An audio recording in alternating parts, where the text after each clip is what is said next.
Okay, what are you showing me? So this is the breaker for the PV panels.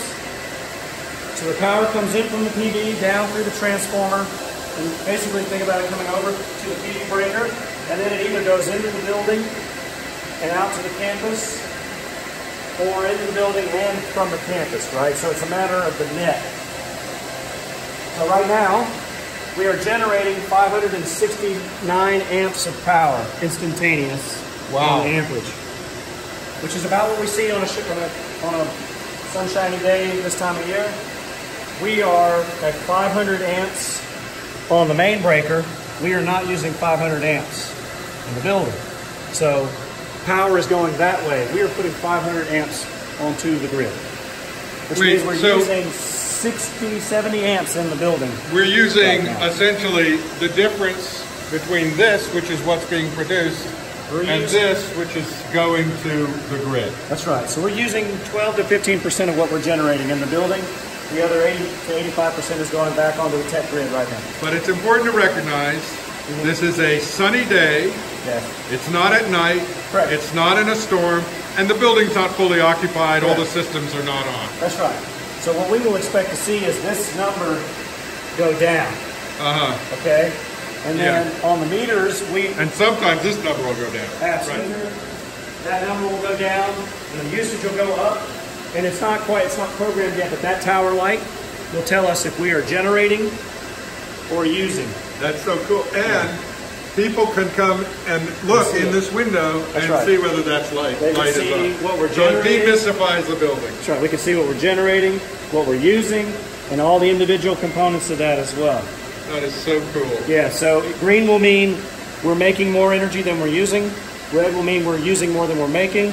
The only thing that matters, right, in the end, after a year, is that we use 5% more, or we make 5% more than we used.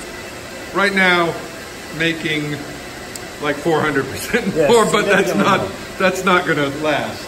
Right. So this battery storage system powers one main panel upstairs.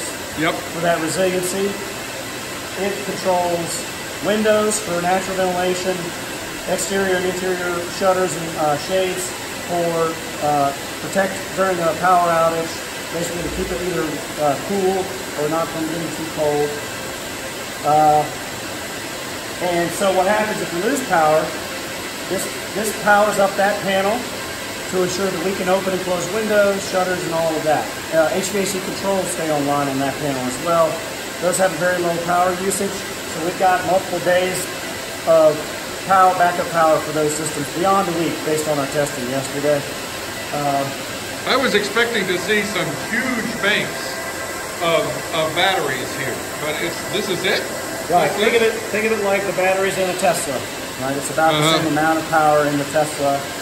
It's right here ready to be used, and on a daily basis, so we are charging and discharging the battery for their longevity. This panel, between this panel and this panel, it's making decisions to discharge to the grid, draw the batteries down, and then recharge. So that it never gets to 100% or never gets to 0%. Correct.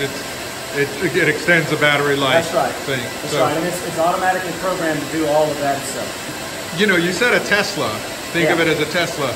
I mean, are you saying that the building operates for a week at the level of a Tesla?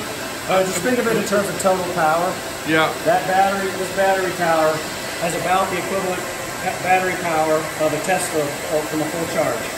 If you drive this like a Tesla, you will discharge it quickly. But we don't do that. But we just need it for resiliency's sake. So we used in 15 minutes about 1 kW of that entire battery pack. We've got about 560 available. We used 1 yesterday.